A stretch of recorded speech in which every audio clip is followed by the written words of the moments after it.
Hi, welcome to Office Hours. I'm so glad you stopped in. And today we're going to be talking about incremental innovation and disruptive innovation in the context of AI.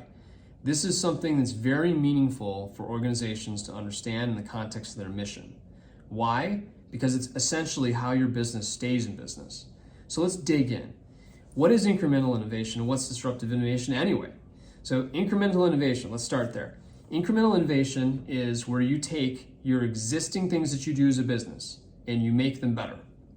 You take something that you already do and you make it more efficient, you make it more secure, you help it deliver better for a customer, you transform it in a way that makes it simpler for your employees to process or do, and essentially improves your customer experience for your existing customers or draws some existing customers to you, usually in competition with someone else.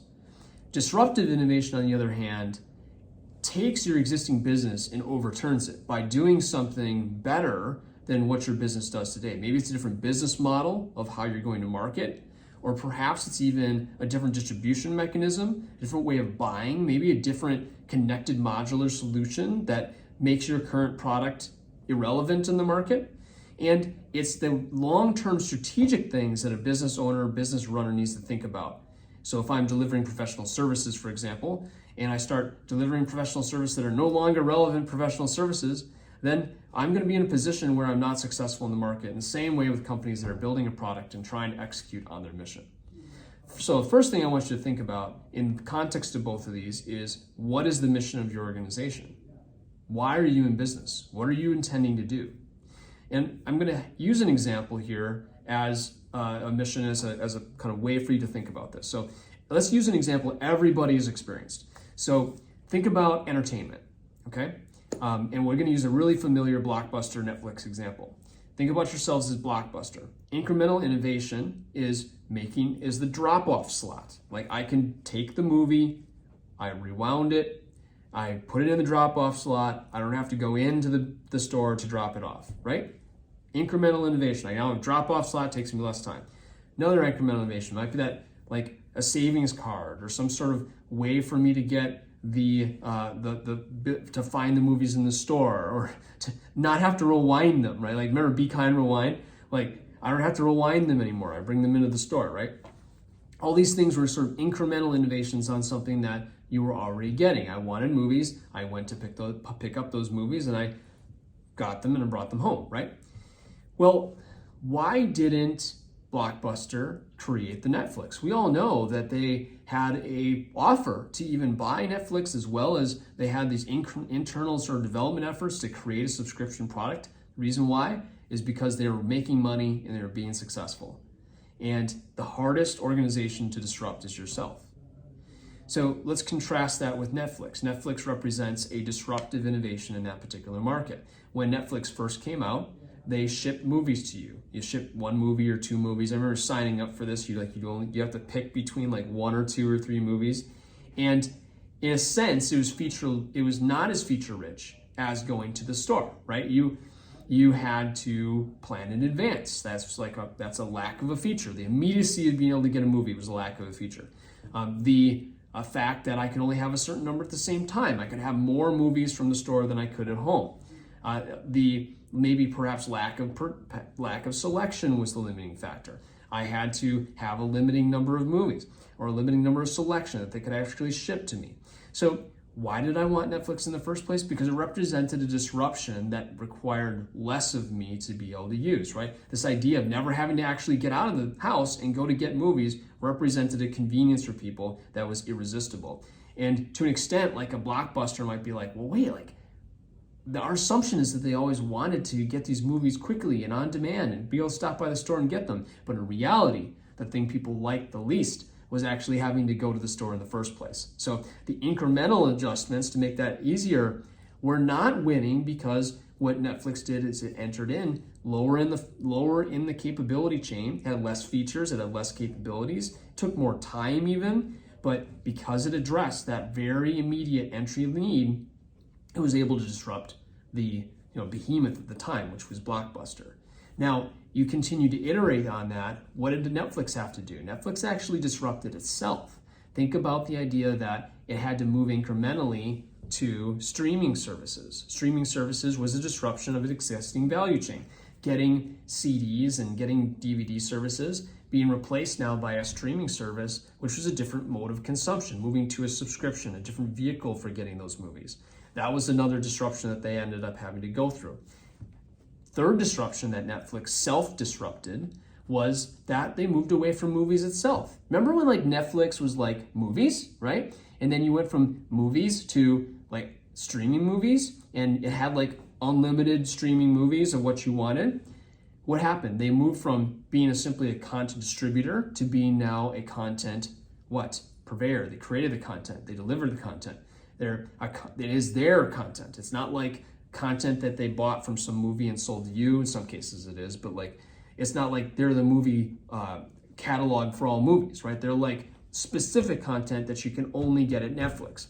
Because I remember when the first time I went to Netflix and I was like, wait, I can't get the movies I want. Like, what the heck? I thought this was their business model. But no, actually, their business model is entertainment.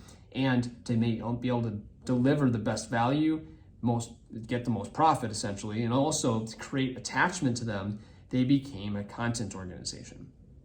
All of those were disruption. What's unique about it? The first time they disrupted Blockbuster. The third time, they disrupted themselves. And that's exactly what we need to think about in the context of AI and innovation. So let's pull this back out. Let's talk a little bit about it in the context of innovation. Why? Why do we care? Well, when you're planning your AI effort, many organizations start by just coming up with a list of ideas and picking one. Great, you should. You should have a list of ideas. You should pick one. You should focus on something that's a low-hanging fruit. All these things are good spots to start. The fact that we have incremental innovation, we should make our businesses better, we should look for efficiency is a good thing. But that is not the only place that you should be putting your energy in the context of AI. AI is about the mission of your business. Every organization needs to think about the mission of their business and not just what are the threats that are engaging that business, the ones that are trying to take business away from us, who I'm competing against. But think about the mission of the business. What's its goal? What is it trying to achieve in the world? What's it trying to accomplish as an end mission to its customers? Who are its customers? And if I had to build the business all over again, how would I start? And that's what you really have to watch out for. So I have software companies, for example, that are building products today that they are the commanding leader in their market. They are the one that everybody goes to. They deliver the best product. And that's fantastic. That's exactly where they should be as an organization. However, there's new startups that are coming into the market that are doing something completely new. They're doing something that is a sliver of the capabilities of the products that are in the market today. But that sliver of the capability is exactly what the customer wants. And it's exactly how they're intending to deliver more capability. So I'll give you another example of this from like the historical tech world. So anybody who maybe had personal finance scenarios had Quicken, right? You used Quicken at home, and it caused you to have to manually categorize all your spending scenarios. And you had all these features, right? You could do checks and this and that, and it was very sophisticated. I never used it, because every time I tried to use it, it was slow, annoying, it took forever. It was like a chore that I had to do. Microsoft Money was the same thing. All of a sudden, Mint dropped out of the sky. Mint was free. Mint didn't cost me any money. It automatically categorized my expenses and my income against what it thought that happened to be. Now, everything else was like absent. Like, that's basically all it did. It was not like it didn't have features for budgeting when it first started, but it took me away from using a budgeting software straight into using a limited set of features in Mint. And once I got hooked on that, I've been on it forever. And the reason why is because it's delivered the kind of capabilities that I've been looking for from an innovation standpoint. And it's been delivering more and more easy capabilities that have made it now the commanding organization in the market. And now it has to look out for organizations that are going to disrupt it. Innovation never stops. Disruption never stops. That's what many of these other companies have to look out for. I'm delivering new incremental innovations with AI. when an organization comes to the table that's delivering something completely unique from me, but is entering the market at the space that could disrupt me, am I in a position where I've developed something that's equally competitive to that? Can I fend off that threat?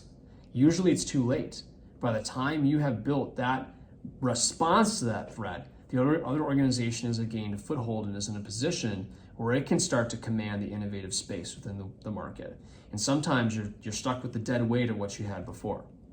So when you're thinking about your AI efforts, absolutely look at your incremental opportunity list. That is a great place to start. As you're coming up with your ideas, think about your business in the context of AI and think about it 5 years out.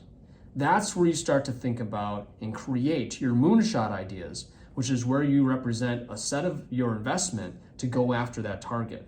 So that way you're not stuck in a position where you've invested incrementally, you've gotten better at delivering what you do now to your current customers, but you've ignored what's coming in, maybe cheaper, maybe less feature rich, but is delivering a capability that your customers can't live without. And that is the kind of innovation that AI is going to truly disrupt.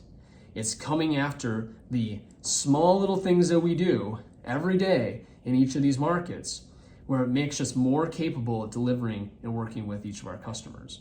The more I can drive self-service, enable the individual, the consumer, to be able to engage with capabilities themselves, it enables us to disrupt whole markets of capability. Think about TurboTax. How many people do their own taxes now versus 10 years ago?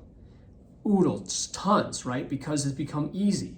It's become something that's self-service, becomes something that they can do themselves. AI is being injected into that. TurboTax is now a market for other buyers.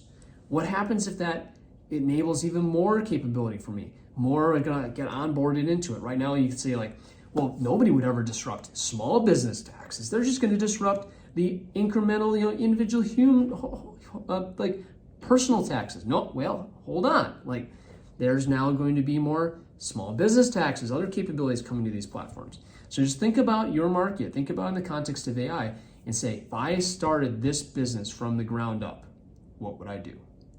If I was starting from the ground up, how would I build this organization to create value for my customers, leveraging AI as a vehicle to make that successful, and leveraging AI as a way for me to win, not only in the threat, but in the opportunity. We'll see you next time on Office Hours.